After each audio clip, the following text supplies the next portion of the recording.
ఎట్లా చెప్పబడుతుంది, వాడుకలో ఉండాలి కదా ప్రమాణాలు. ప్రమాణం అంటే అర్థమేమో ఒక జ్ఞానానికి కారణమై ఉండాల. అందువల్ల ఇది ప్రత్యభిజ్ఞ ఏ ప్రమాణంలో ప్రమాణాంతర్గతం చెప్పలేదు కాబట్టి దాన్ని సాధించే కారణము ఏంటిది? కథం తస్య ప్రమాణత్వం ఇది పృచ్చన్ బోధ్యతే. దానికి ప్రమాణత్వం ఎలా వచ్చింది? ప్రమాణాల్లో చెప్పినప్పుడు ప్రమాణత్వం రాకూడదు కదా, ఎట్లా వచ్చింది అని ఈ విధంగా పూర్వపక్షి ప్రశ్న వేశాడని అనుకోండి. వేశాడు లేదా వేశాడు అనుకుందాము, మనం వేసుకొని మనం సమాధానం చెప్పుదాము. ప్రత్యభిజ్ఞ అనేది ప్రమాణం కాదు, మరేమో ప్రమాణాలు అది రాలేదు, అందుకొరకు అది ప్రమాణం అయ్యేదానికి వీలు లేదు అనే విషయాన్ని తనకు తానుగా సృష్టించుకున్నారో లేకపోతే ఎవరైనా మధ్యలో అడిగారో, మొత్తానికి ఎట్లా అయితే ప్రశ్న వచ్చింది దానికి సమాధానం చెప్పాలి. 7వ శ్లోకం ద్వారా మనకు సమాధానం చెప్తూ ఉన్నాడు. బాల్యాదిష్వపి జాగ్రదాదిషు తథా సర్వాస్వవస్థాస్వపి వ్యావృత్తాస్వనువర్తమానమహమిత్యంతఃస్ఫురంతం సదా సదాత్మానం ప్రకటీకరోతి భజతాం యో భద్రయా ముద్రయా. తస్మై శ్రీ గురుమూర్తయే నమః. ఇదం శ్రీ దక్షిణామూర్తయే.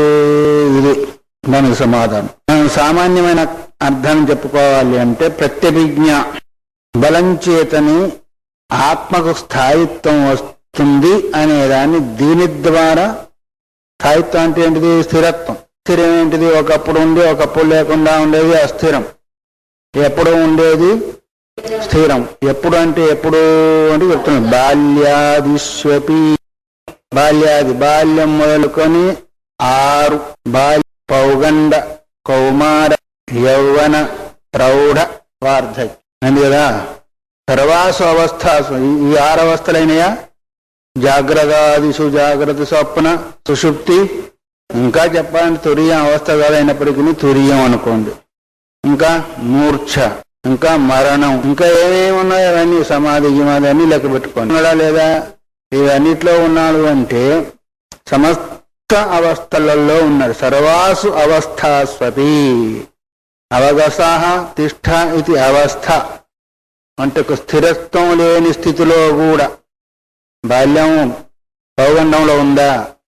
పౌగండం కౌమారంలో ఉందా? కౌమారం తర్వాత దాని తర్వాత దాంట్లో ఉందా? జాగ్రత్తలో స్వప్నం ఉందా? స్వప్నంలో సుషుప్తి ఉందా? విధంగా చూసినట్టయితే అవన్నీ కూడా అవస్థ అంటే స్థిరంగా ఉండేవి కాదు. ఏంటి ఇప్పుడు మనం అనుకున్న ఇవన్నీ కూడా స్థిరంగా ఉండేవి కాదు. కానీ అన్నిట్లో వ్యావృత్తాసు అనవర్తమానం. బాల్యం పోయింది, పౌగండం పోయింది, కౌమారం పోయింది, యవనం పోయింది, ఒకటి తర్వాత ఒకటి పోతూనే ఉంది. కానీ ఆ వయసు ఈ వయసు కాదు, ఈ వయసు ఆ వయసు కాదు, ఆ అనుభవం ఈ అనుభవం కాదు, ఈ అనుభవం ఆ అనుభవం కాదు. జాగ్రత్త అనుభవం పోయింది, స్వప్నానుభవం పోయింది, సుషుప్తానుభవం పోయింది, మోక్షానుభవం పోయింది, సమాధావస్థానుభవం పోయింది. ఇంకేమేమి అవస్థలు ఉంటాయో ఆ అవస్థలన్నిటి యొక్క వేరువేరుగా మారిపోతున్నాయి లేదా?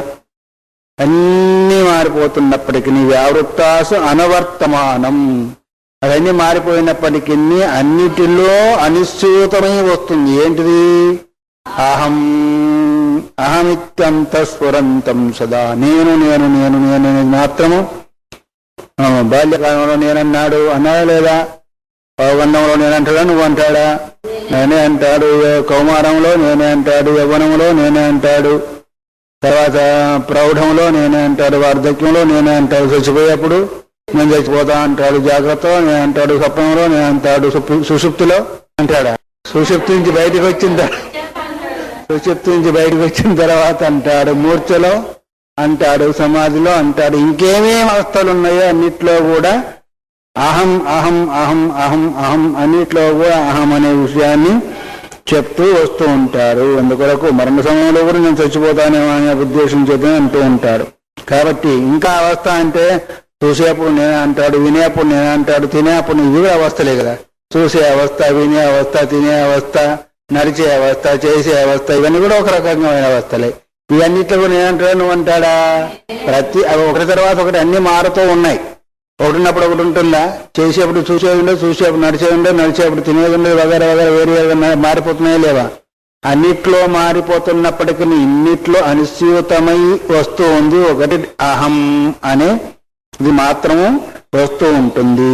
అందువల్ల స్ఫురంతం సదా అహం ఇది అంతఃస్ఫురంతం. అంతః స్ఫురంతం. అంత అంటే లోపల లోపల స్ఫురిస్తుంది. దేని లోపల? అంతఃకరణము లోపల స్ఫురిస్తుంది. నేను నేను నేననే భావన మాత్రం స్ఫురిస్తుంది. అవస్థలన్నీ కూడా గడిచిపోయినా ఒకదానికొకటి భిన్నమైన ఒకదాని అనుభవం ఇంకోటి. అవస్థ వేరు, అవస్థలోని అనుభవం వేరు, అవస్థ యొక్క స్వరూపం వేరు. అవన్నీ మారిపోతున్నప్పటికీ అహం అనేవాడు మారడము లేదు. అది ఎక్కడ? అంతఃస్ఫరణ, బయటి స్ఫరణ కాదు. అంటే అంతఃకరణంలోని స్ఫరణ. నేను నేను నేను అనే ఉద్దేశం చేత వస్తూనే ఉన్నాడు. అంటూ అహం శబ్దం చేత దేని ప్రకటించాడు? స్వాత్మానం ప్రకటీకరోతి. స్వాత్మానం అంటే ఆత్మస్వరూపాన్ని. ఇదే ఆ అహం శబ్దం చేత ఏదైతే చెప్పబడుతుందో అదే ఆత్మ అని ప్రకటిస్తూ ఉన్నాడు. దేంతో ప్రకటిస్తున్నాడు? భద్రయా ముద్రయా అన్నాడు. భద్రమైన ముద్ర చేత. భద్రమైన ముద్ర అంటే అర్థమేమి? మంగళకరమైన ముద్ర అన్నాడు. మంగళకరమైన అంటే శుభకరమైన ముద్ర. ఆ ముద్ర చేత ఆత్మను ప్రకటింపజేస్తూ ఉన్నాడు.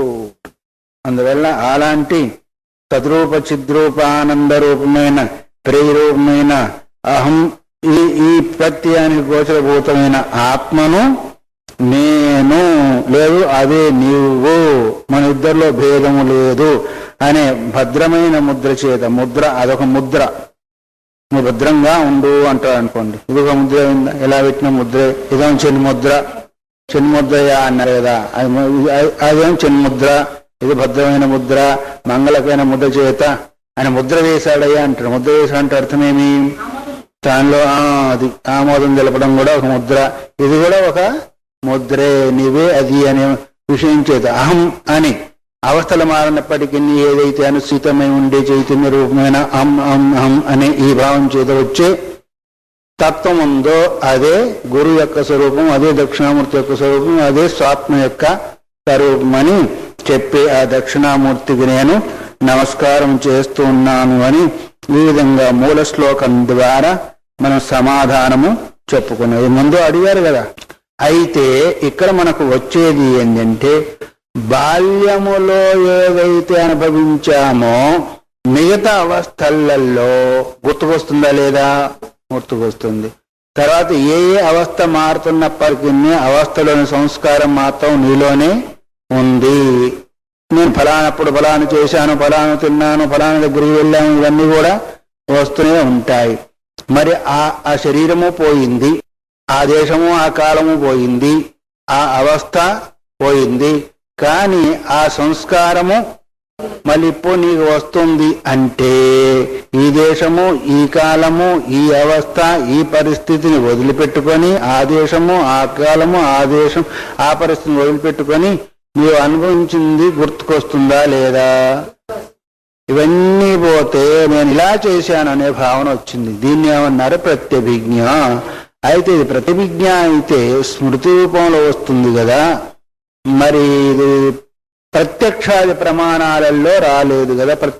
ఇది ప్రమాణం ఎట్లా అవుతుంది అని కదా పూర్వపక్షి ప్రశ్న వేశాడు. దానికి ఇది సమాధానము చెప్పారు. ఇంక మరి సురేశ్వరాచార్యులు ఏమంటారు? భాతస్య కస్యచిత్ పూర్వం భాసమానస్య సాంప్రదం సోయమిత్యనుసంధానం ప్రత్యభిజ్ఞానముచ్యతే. ప్రత్యభిజ్ఞ యొక్క స్వరూపం ఏంటో చెప్తున్నాడు. భాతస్య అంటే పూర్వం ప్రకాశించిన అంటే లేదా పూర్వము కలిగిన జ్ఞానము, కస్యచిత్ పూర్వం భాతస్య భాసమానస్య సాంప్రదం. పూర్వం ఒకసారి అనుభవానికి వచ్చింది, అదే మళ్ళీ ఇప్పుడు అనుభవానికి వస్తుంది. దీన్ని సో అయం ఇత్యనుసంధానం, అదే ఇది అని ఏదైతే అనుసంధానం చేస్తామో దాన్నే ప్రత్యభిజ్ఞ అని అంటాం. ఒకసారి పూర్వంలో అనుభవించిందే మళ్ళీ ఇప్పుడు అనుభవానికి వస్తుంది కాబట్టి అదే ఇది అనే భావనను, అదే ఇది అనే వ్యవహారాన్ని ప్రత్యభిజ్ఞ అంటారు. ప్రత్యభిజ్ఞ అంటే ఏంటి? జ్ఞానం యొక్క జ్ఞానము ప్రత్యభిజ్ఞానం అన్నారు. ఇది కూడా ఆయన చెప్పారు. కాబట్టి పూర్వ ఉత్తర దేశకాలం, ఆ దేశం ఆ కాలం వగైరా పోయింది, ఈ దేశం ఈ కాలం వగైరా పోయింది. అది అనే వస్తువు అని మనకు మనిషి కావచ్చు, వ్యక్తి కావచ్చు, ఏదైనా కావచ్చు. నేను పలానా దగ్గర ఈ వస్తువు చూశాను, అలాగే ఇది ఉంది, అందువల్ల అదే ఇది అంటే అలాంటిదే ఇది, అలాంటిదే ఇది అనే విషయం వస్తుంది లేదా. తర్వాత మరి అది వస్తువు యొక్క ప్రత్యభిజ్ఞానం. ఇప్పుడు ఆత్మ యొక్క ప్రత్యభిజ్ఞానం ఎలా అవుతుంది? వస్తువు అంటే పరిచ్ఛిన్నమైంది కాబట్టి అక్కడ ఆ దేశం ఆ కాలాన్ని వగైరా వదిలిపెట్టాం, ఇక్కడ ఈ దేశాన్ని ఈ కాలాన్ని వదిలిపెట్టాం, మన ప్రతిజ్ఞానం అయిపోయింది. మరి ఆత్మ యొక్క ప్రతిజ్ఞానం అక్కడ చూసాం, మరి ఇక్కడ చూస్తున్నాం, అందువల్ల ఇదే వస్తుందని ఏమైనా ఉందా? లేదు. మరి ఆత్మ ప్రతిజ్ఞానాలు కలుగుతుంది. తద్దేశ కాలాకారాదీన్ అవధూయానుషంగికాన్ యదేకం వస్త్వనుశ్యోతం ప్రత్యభిజ్ఞానమాత్మనః. ఆత్మ యొక్క ప్రత్యభిజ్ఞానం అంటే తద్దేశకాలాకారాదీన్ అవధూయ, ఆ దేశాన్ని ఆ కాలాన్ని ఆ వయస్సును వగైరా అంతా కూడా వదిలిపెట్టి, దేశాన్ని ఆ కాలాన్ని ఆ అవస్థను ఆ అనుభవాన్ని కూడా వదిలిపెట్టి అనుషంగికాన్ని యథైకం వస్తు అనుస్యూతం, ఈ అన్నిటిలో ఏదైతే ఒక్క వస్తువు అనుస్యూతమైందో దాన్ని ఆత్మ యొక్క ప్రతిజ్ఞ అంటాం. యవ్వనంలోని బాల్యంలోని కాలావస్థలు, శైశవంలోని కాలావస్థలు వగైరా, యవ్వనంలోని కాలావస్థలు, ప్రౌఢంలోని కాలావస్థలు వగరాన్ని వదిలిపెట్టి ఆ నేనే ఈ నేను అనుకుంటాడా, నేను వేరే అనుకుంటాడా? ఇదే ఆత్మ యొక్క ప్రత్యభిజ్ఞానం. అప్పుడు నేను అనుభవించేవాడిని నేనే, అప్పుడు నేను అనుభవించేవాడిని నేనే, ఇప్పుడు అనుభవించేవాడిని కూడా నేనే అనే భావన ఏదైతే వస్తుందో ఇది ఆత్మ యొక్క ప్రత్యభిజ్ఞానం. వస్తువు యొక్క ప్రత్యభిజ్ఞానం ఏంటి? ఆ దేశకాల వచ్చిన వస్తువును మాత్రం పట్టుకోవడం. ఆత్మ యొక్క ప్రత్యభిజ్ఞానం ఏంటిది అంటే ఈ అవస్థలన్నింటిని వదిలిపెట్టి ఆ అవస్థలన్నింటిలో అనుసూతమై ఇప్పుడు కూడా అనుభవానికి వచ్చేదాన్ని ఆత్మ యొక్క ప్రత్యభిజ్ఞానము. తర్వాత మాయానుషంగ సంజాత కించిజ్ఞత్వాద్యపోహనాతు సర్వజ్ఞాత విజ్ఞానం ప్రత్యభిజ్ఞానం ఆత్మన. ఇంకా చెప్పాలి అంటే అల్పజ్ఞత్వ, జీవత్వ, స్త్రీత్వ, పురుషత్వ, జాతిత్వ అంతా కూడా దీనివల్ల వచ్చింది మాయాచ్ఛాదనాలు. మాయ యొక్క ఆచ్ఛాదనం చేసినందువల్ల ఏమనుకున్నారు? నేను క్షిజ్జుని, నేను జీవుని, నేను అల్పజ్ఞుని వగైరా వగైరా వగైరా అనుకున్నారు. దాన్ని ఎప్పుడైతే అపోహనాతో తొలగించుకున్నాడో అప్పుడేమవుతుంది? సర్వజ్ఞత్వాది విజ్ఞానం, నేను సర్వజ్ఞుని, నేను ఫలానా అనే విజ్ఞానం కలుగుతుందా లేదా? అప్పుడు అజ్ఞానిగా ఉన్నాను, ఇప్పుడు తెలుసుకున్నాను కాబట్టి విజ్ఞానం అయ్యానంటావా లేదా? అన్నావా ఎప్పుడన్నా? నాకు అప్పుడు తెలియలేదండి, ఇప్పుడు తెలిసింది అన్నాడు. అప్పుడు తెలియంది నీకే, ఇప్పుడు తెలిసింది నీకే. ఆ తెలియని ఆత్మ ఇప్పుడు తెలిసిన ఆత్మ రెండు ఒకటా వేరా? అందుకొరకు ఇది ఆత్మ యొక్క ప్రత్యభిజ్ఞానం అని చెప్పబడుతుంది. ఒకటేమో అవస్థలు మారుతున్నప్పుడు ఏకంగా వచ్చేది, ఒకటేమో జ్ఞానం మారుతున్నప్పుడు ఏకంగా వచ్చేది. ఇది ఆత్మ యొక్క ప్రత్యభిజ్ఞానం. దానికి ఇంకా అంతేకాకుండా ఈ జన్మలో చెప్పావు, పూర్వజన్మలో మరి ఈ జన్మలో ఒకటే ఆత్మని ఎట్లా చెప్పగలుగుతావు? ధరవద్దా? ప్రశ్న వేశాడు, వేస్తాడా వేయడా? నిజం అవస్థను బట్టి ఈశ్వరుని చెప్పావు, మరి జ్ఞానాన్ని బట్టి ఈశ్వరుని చెప్పారు. పూర్వజన్మలో ఉంది అదే ఆత్మ, ఇప్పుడు ఉంది అదే ఆత్మ, ఎట్లా తెలిసింది నీకు? పూర్వజన్మానుభూతార్థ స్మరణాత్ మృగశావకః జననీ స్తన్యపానాయ స్వయమేవ ప్రవర్తతే అన్నారు. పూర్వంలో ఉన్న ఆత్మ ఈ అన్న ఇప్పుడు ఉన్న ఆత్మ ఒకటని చెప్పడానికి అంటే అప్పటికప్పుడు ఒక శిశువు పుట్టింది అనుకోండి, అది మనిషి శిశువో లేదు, గాడిద శిశువో లేదు, కుక్క శిశువో, పంది శిశువో, ఏ శిశువో పుట్టింది. తల్లి స్తన్యపానం చేయడానికి తాగుతుందా లేదా? అది ఏంటో పక్క పెట్టేస్తుందా? అయితే పూర్వములో అనుభవం ఉంది కాబట్టి ఇప్పుడు ఇలా తాగినట్టయితే నా ఆకలి తీరుతుంది అనే భావన శిశువుకి వచ్చిందా లేదా? వచ్చింది. అయితే పూర్వానం అనుభవించింది నేనే, ఇప్పుడు అనుభవించింది నేనే, పూర్వజన్మలు అనుభవించింది కూడా నేనే, ఇప్పుడు ఈ జన్మలు అనుభవించేది కూడా నేనే అనేది వస్తుందా రాదా? వస్తుంది. అందుకొరకే అదే పూర్వజన్మానుభూతార్థ స్మరణాత్ మృగశావక. మృగశావక అంటే లేడిపిల్ల అనుకోండి, లేదా ఇంకేదన్నా జంతువు యొక్క శిశువు అనుకోండి. జననీ స్తన్యపానాయ స్వయమేవ ప్రవర్తతే.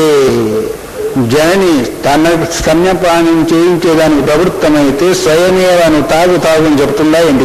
పుట్టిన బిడ్డకి ఆ స్వయమే తన యొక్క ఆకలి తీరేదానికి స్తన్యపానం చేస్తూ ఉంటుంది. కాబట్టి పూర్వం జన్మలో అనుభవించింది ఇప్పుడు ఈ జన్మలో కూడా మళ్ళీ అదే స్మరణ వచ్చింది కాబట్టి ఇది తాగినట్టయితే నాకు ఆకలి తీరుతుంది అనే స్మరణ వస్తుంది కాబట్టి జన్మాంతరంలో ఉన్న ఆత్మ కూడా మరి ప్రత్యభిజ్ఞానం కలుగుతుందా లేదా, అక్కడ పుట్టింది నేను ఇక్కడ కూడా పుట్టాను అనే భావన వాడికి లేకపోయినా మనం ఈ విధంగా ఊహం చేత చెప్పవచ్చు. కృష్ణ బిడ్డగా ఉండదనుకోండి, కానీ ఒకవేళ పూర్వజన్మ అంటూ లేకపోతే ఈ స్మరణ వగేరా కూడా రాకూడదు.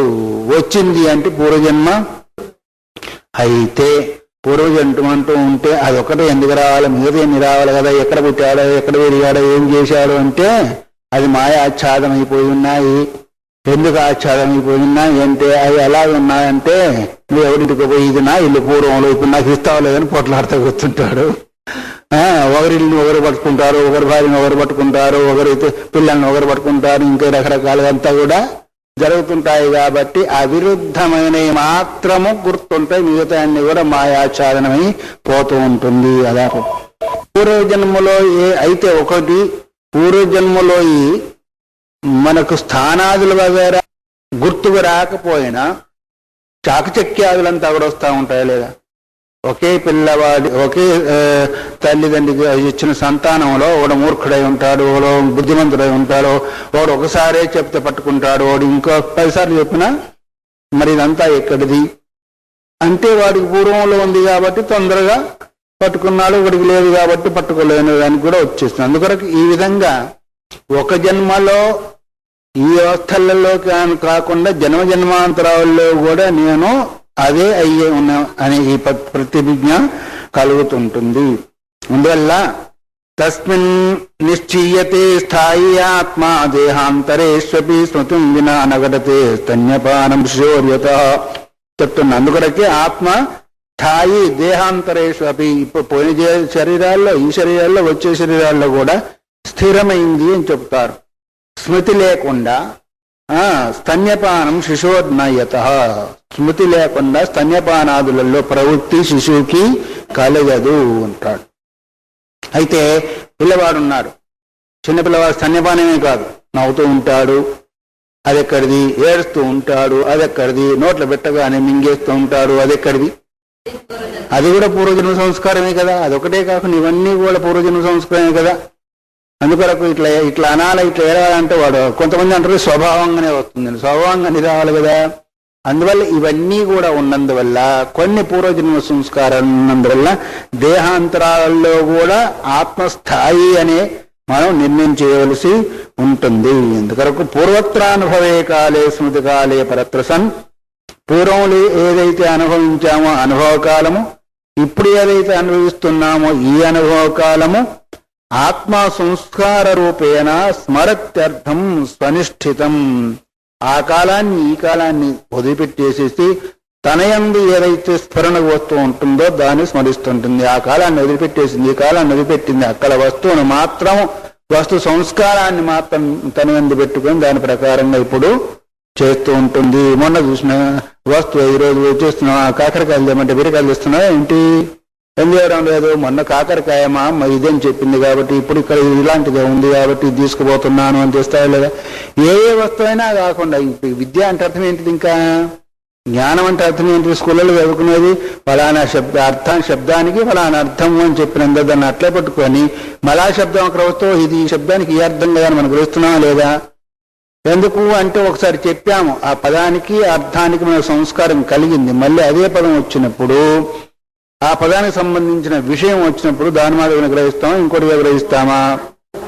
దీన్నే ప్రత్యభిజ్ఞానము అన్నారు. అందుకని ఆత్మ సంస్కార రూపేణ స్మరత్యర్థం స్వనిష్ఠితం. ఆ అర్థం ఎక్కడుంది, తనయందే ఉంది, ఆ స్మరణ కూడా తనయందే ఉంది. ప్రత్యభిజ్ఞేతి భావానం స్మృతిశ్చ చేద్ అభిధీయతే ఆత్మస్థైర్యే ప్రమాణత్వం స్మృతిశ్చ ప్రాప్నుయాత్ కథం.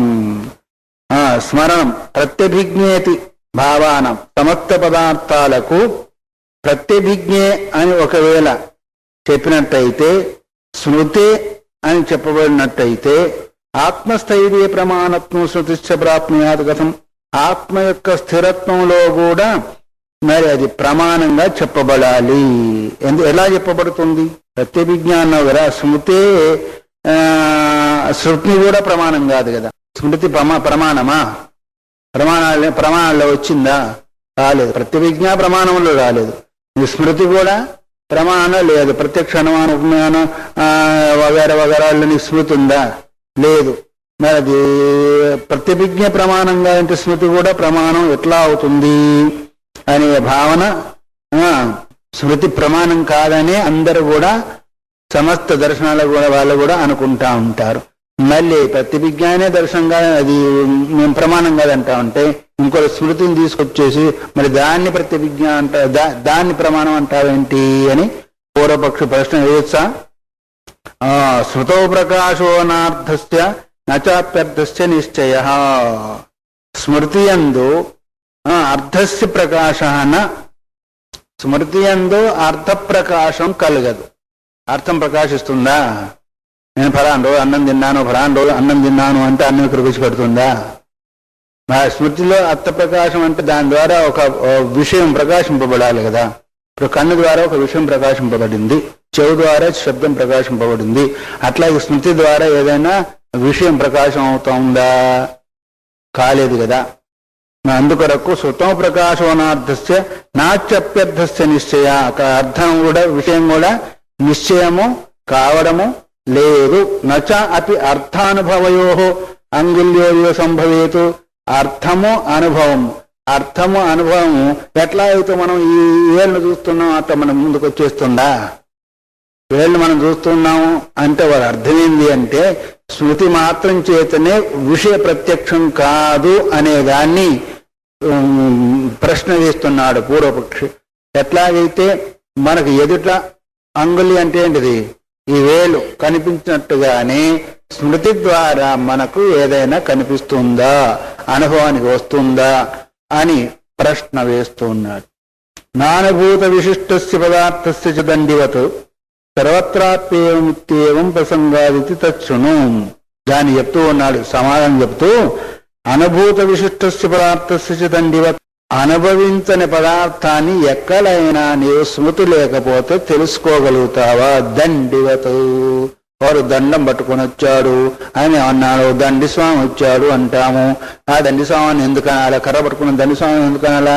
కర్ర పట్టుకున్న ముసలివాడు వచ్చాడని ఎందుకు అనకూడదు? కర్ర పట్టుకున్న వాళ్ళందరం దండి స్వామి అంటున్నామా? కర్ర పట్టుకున్న వాళ్ళందరూ కూడా దండి స్వామి అంటున్నామా? ముసలివాళ్ళు కూడా దండం కర్ర పట్టుకొని పోతా ఉంటారు. అయితే ఆ వేషము, ఆ రూపము, ఆ దండము, ఆ దండం యొక్క రూపం బట్టి ఆ రెండింటికి సంబంధము ఇలాగుంటే దండి స్వామి దండి అంటారు. లేదా దండం పట్టుకున్నవాడిని దండి అంటారు. కర్ర అంటే ఏంటి? దండం. దండం పట్టుకున్నదంటే దండి అంటారు అని పూర్వంలో ఒకసారి సర్వత్రాప్యేవం ప్రసంగాదితి. సర్వత్రా ఎక్కడెక్కడ నీకు అలా కర్ర పట్టుకున్నవాడు దండం పట్టుకున్నవాడు వస్తే దండి స్వామి అంటావా లేదా? లేదు ప్రసంగంలో కూడా ఫలానా దండి స్వామి ఇట్లా వచ్చి అట్లా పోయారంటావా లేదా? ఈ విధంగా రెండు కలుస్తాయా లేవా? అవన్నీ కూడా స్మృతిని బట్టి అన్నావా, స్మృతి లేకుంటే అన్నావా? నువ్వు శృతి లేకుండా నువ్వు ఎట్లా వ్యవహారం చేయగలిగావు? చేయగలుగుతామా? అందువల్ల అది కూడా ప్రమాణంలోకి రాకపోయినా అది ప్రమాణంగానే భావించవచ్చు. ప్రమాణం అంటే నువ్వు అనుకున్న ప్రమాణాలు కాదు, అది కూడా ఒక ప్రమాణంగా భావించవలసి వస్తుంది. ప్రాక్తనానుభవేనష్టే తదవష్టంభ సంభవాత్ సంస్కార సంజ్ఞాతు సామగ్ర్యాతు పౌరుషాతు జాయతే స్మృతి. ఇన్నిటి వల్ల స్మృతి వస్తుంది. అసలు స్మృతి ఎలా కలిగింది? మొదలు ప్రాక్తన అనుభవే. అనుభవం అంటే అర్థమేమి? ప్రత్యక్షజన్య జ్ఞానం అనుభవం అన్నారు. ప్రత్యక్షం నుంచి ఉత్పన్నమైన జ్ఞానాన్ని అనుభవం అన్నారు. ప్రత్యక్షం అంటే అర్థం ఏంటిది? విషయేంద్రియ సంయోగం ప్రత్యక్షం అన్నారు. ఇప్పుడు మనం ఈ కన్ను ఈ మైకును చూస్తూ ఉంది, దీని ప్రత్యక్షం అన్నారు. దీని ద్వారా ఉత్పన్నమైంది ఏంటిది? అనుభవము. అనుభవజన్య జ్ఞానం స్మృతి అని. అనుభవజన్య జ్ఞానము స్మృతి. ప్రత్యక్షజన్యమైందేమో అనుభవం, అనుభవజన్య జ్ఞానమైందేమో శృతి. దాన్ని ప్రాక్తన అనుభవేనష్టే. పూర్వంలో అనుభవం ఇప్పుడు మనకు అనుభవం అవుతుంది. ఇది కాలాంతరంలో నష్టమైంది అంటే మనం ఒక గంట సేపు తర్వాత మనం వెళ్ళిపోతాం అనుకో, అప్పుడు ఈ అనుభవం ఉంటుందా, నష్టం అవుతుందా? నష్టం అవుతుంది. వస్తువు పోయింది కాబట్టి అనుభవం పోయింది కదా. కానీ ఆ అనుభవజన్య స్మృతి మాత్రం ఉంటుందా లేదా? వస్తువు ఎప్పుడు మన దగ్గర ఉంటుందా? అనుభవం దేనన్నాము? మరి ఈ పదాలు మనం పట్టుకోవాలి. అనుభవం దేమన్నాము? విషయేంద్రియ సంయోగాన్ని అనుభవం, ప్రత్యక్షం అన్నాము, ప్రత్యక్షజన్య జ్ఞానం అనుభవం అన్నాము. ప్రత్యక్షం ద్వారా కలిగే జ్ఞానాన్ని ఏమన్నా అనుభవం అన్నాము. అనుభవజన్య జ్ఞానము శృతి అన్నాము. అనుభవం ఏమో నష్టం అయిపోయింది, తత్కాలం అదే కదా. స్మృతి మాత్రం ఎప్పుడుందా లేదా? స్మృతి నువ్వు ఎప్పుడెప్పుడు కావాలనుకుంటే ఆ సన్నివేశం వస్తే దీన్ని మైకు అంటాం అనుకొని, లేదు ఇది కాకరకాయ బీకరకాయ వగరంతా కూడా అంటా ఉంటాం. ప్రాక్తనానుభవేనస్తే తదవష్టంభ సంభవాతు, దాన్ని ధరించి ఉండినందువల్ల, దేన్ని ఆ అనుభవము స్మృతి రూపంలో ధరించున్నందువల్ల సంస్కార సంజ్ఞాతో, దానికే సంస్కారము అన్నారు. సంస్కారం అంటే ఏంటిది? సంస్కారం అంటే దానికి ఒక సంజ్ఞ. సంస్కారం అంటే స్మృతి, వాని సంస్కారం మంచిదయ్యా అన్నాం అంటే అది ఒక సంజ్ఞ, ఒక గుర్తు. దాని గుర్తులు వచ్చినందువల్ల, లేదా సామగ్రి, తత్సంబంధమైన సామగ్రి మన ఎదుటికి వచ్చినందువల్ల, మళ్ళీ పౌరుషాత్ అన్నారు.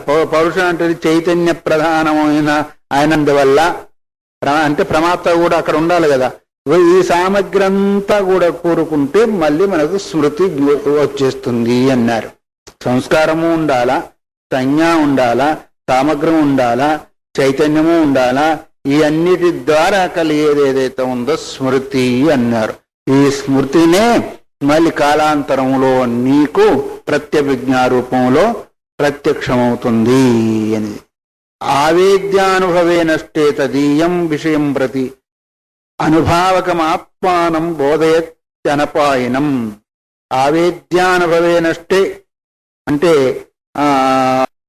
బాగా తెలుసుకున్న అనుభవం నష్టమైపోయింది కదా. అప్పటికప్పుడు ఆ అనుభవం ఎప్పుడవుతుంది ఇంకా అంటే, విషయేంద్రియ సంయోగం అనుభవమే, కానీ అది కూడా ఎలా ఉండాలా అంటే దూరంగా ఉండకూడదు, దగ్గరగా ఉండకూడదు, వ్యవధానం ఉండకూడదు, కరణ దోషం ఉండకూడదు, ఆచ్ఛాదన ఉండకూడదు.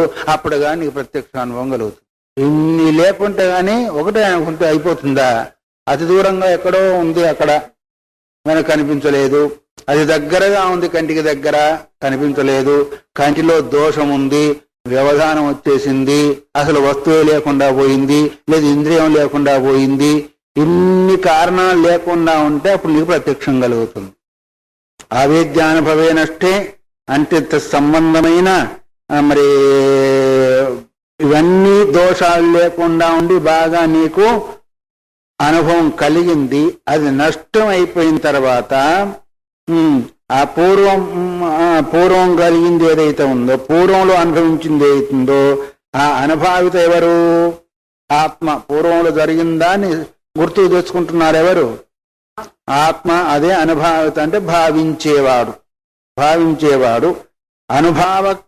అనుభావకమాత్మానం బోధేత్యపనీయం అనపాయనం. ఆ పూర్వంలో అనుకున్నవాడే పూర్వంలో చూశాను, ఇప్పుడు కూడా అనుభవిస్తున్నావని ఆ అనుభూతి ఎవరికి అవుతుందో వాడు అప్పుడు ఉన్నాడు, ఇప్పుడు ఉన్నాడు. వాడు అనుభావిత అన్నారు. అనుభావిత అంటే భావించేవాడు. అదే ఆత్మ. అక్కడుంది అదే ఆత్మ, ఇక్కడ ఉంది అదే ఆత్మ.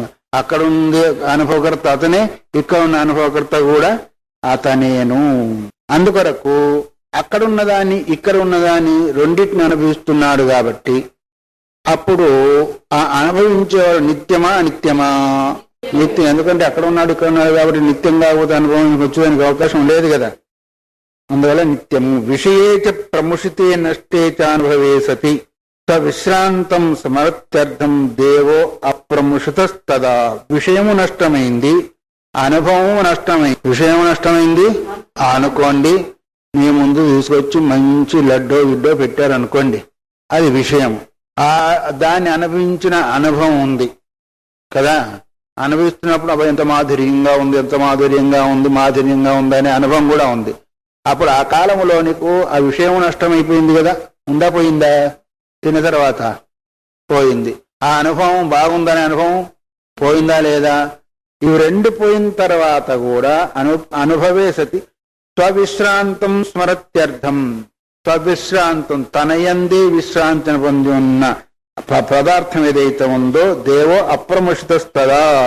దేవ అంటే ఈ ఆత్మ, అప్రముషితం అంటే ఏది తనయందే ఇమిడించుకొని ఉంటారు. ఆ స్మృతిని అనుభవం పోయింది, విషయం పోయింది, ఆ స్మరణ ఎక్కడ ఉంది అంటే అంతఃస్ఫురంతం, అంతఃస్ఫురించే ఆత్మయందు ఇవి ఉన్నాయి అని.